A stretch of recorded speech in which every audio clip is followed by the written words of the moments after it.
I said right from the beginning, I think everybody should have been included.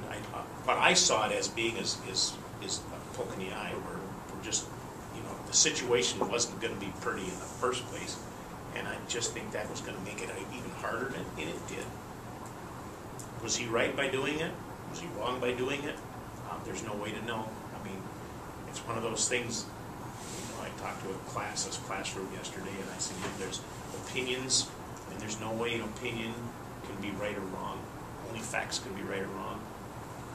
He has his opinion as to whether that was the right way to do it, and I have my opinion was the right way. I don't think, is either one of us right or is either one of us wrong? No, because you can't be an opinion. I probably would have done it differently. I agree with Scott Walker on a lot of things, and there's things I don't agree with him on. And sometimes we get accused of doing anything he says. Well, he's almost young enough to be one of my children, and the odds of him, Scott Walker, telling me what to do are pretty slim. The odds of anybody telling me what to do are pretty slim. So did I agree with it? No. We did it. I mean, I would have probably done it different. I probably would have included it. And I had talked to many police and firemen in my office, and many of them agreed with that. They said we should have been part of it. He didn't want to take that risk of public safety. And I'll say one thing for Scott. He said that, public safety, and that is a function of government, public safety. We have went way beyond our true functions in many areas, but that is one of them we're supposed to have, is create is public safety. And he said it was a public safety issue, that was his belief, and I have to honor that. But I probably would have done it different. Well, I'll say one thing, I enjoy maverick politicians. And your statement was, I don't agree with him. Well, why did you not agree with him by voting against it, or apply amendments? I mean, we voted for you to represent us, and certainly there are some things that you disagree with. Make your voice known. I do. I do. You know, and it's one hard thing about voting for bills, and one thing I would refuse to do, and that's the, you know, there was a discussion yesterday about earmarks, and I don't believe in earmarks. I said when I come in here, when I vote on a bill, if it's about Medicare, or medical services, or if it's about transportation, or if it's about natural resources, that bill better be all about transportation, natural resources. I don't want to have a transportation bill with a big medical amendment hanging on it, or an earmark on it for some building in Milwaukee for a museum or something. I want it to be specific to that subject.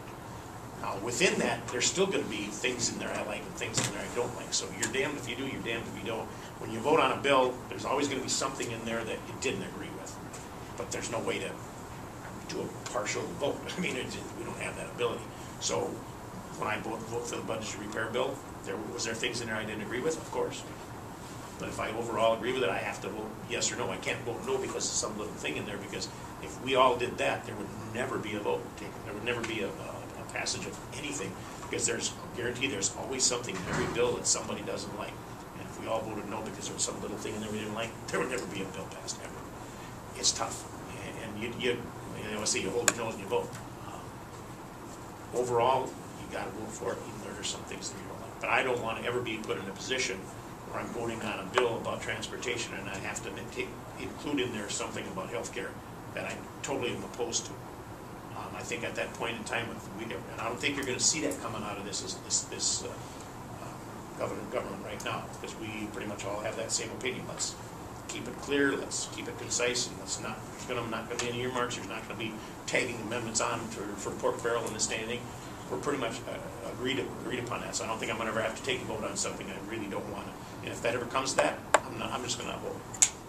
Well, as long as you brought up the budget repair bill, like what, 137 or 144 pages, and there was a whole bunch of stuff in there about collective bargaining, but also there was like 37 positions that the governor wanted to convert from classified public civil service positions over to a executive appointed position. Basically, that's a patronage job. And other things, and you can see what happened with that Duchesne guy. I mean, he's just an embarrassment to the state of Wisconsin. granted, his father had lots of money that he contributed, but, you know, the governor saw his mistake apparently and said, well, he's promoted. Well, then the guy resigned. Yeah. But how many more of these things are going to happen because of these bills that go through because they're not thoroughly thought through except by some lawyer who drew them up? Well, there's no way, lawyers draft them. If like my bill, we go to the drafters and we say, here's what we want to do. That's all they do is they draft it, and they look at it and say, well, this is what I like or I don't like it, or you did it right. So they have no control over anything. They do what we tell them. So there's no lawyer that's going to draft a bill for anybody. We request what we want to request, and they put it in there. They're our employee, and if they don't do what we ask them to do, why would you keep that employee? So they're nonpartisan. They just do what we tell them. So the bills are all drafted by assemblymen or senators. This Duchesne or whatever, you know, I talked to Scott about that. I had lunch with him here last week about some other stuff, and that came up. And to be perfectly honest with you, Scott Walker didn't know that kid from a hole in the wall, because there's thousands and thousands of appointments and employees and this and that, and there's no way he would even know down the line where that position was that this guy ever came into existence. And when he was found, it's like, okay, you know, couldn't be any worse and more embarrassing. So what do? You confront it, and he said you got to knock him back to his old position, and the kid just resigned completely, and it was over with. But did Scott have anything to do with appointing him? I don't think he knew the kid from a hole in the wall, and if he did, he probably had no idea, because you're talking about hundreds and thousands of appointments. He couldn't have known. But they're always going to be there, and they're still going to come. You're still going to find them, because it's still going to happen. I guess because there's so many of them. Yeah, then I need to ask, who appointed him to that position? Because obviously, even the position he was initially hired for, he wasn't qualified for that, and he got hired over. And I was reading the paper. One of the persons he beat out have been doing that job for the last, I don't know, 10, 12 years. You know, and I'm not an expert on this one, because it was kind of a flash in the pan. It was on and off, and it was gone before, you know, and it was really low on my priority list to investigate this guy. I understand that. Yeah, but from what I gathered, he wasn't completely, totally unqualified for anything. He wasn't a dolt. He had some abilities, and he had some issues with his 2 DWIs and all that stuff, but then again, there's a lot of people that do. Does that disqualify you from having a job? It shouldn't, because you want to have another person on welfare rolls or unemployment rolls. But apparently the first job he was in, he was qualified enough for it, but there was other people that were more qualified, and we got this, and that's what Scott said.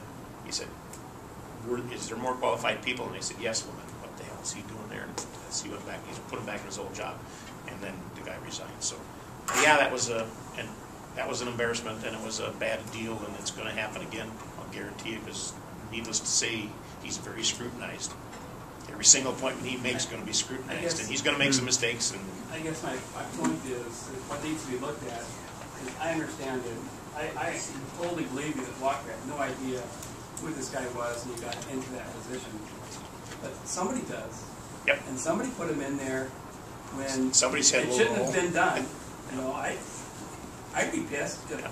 I've been doing a job for X years, and totally qualified, and some yahoo from nowhere, you know, gets walked right in. Just wait till Deej makes his first mistake and makes me look bad. What'll happen?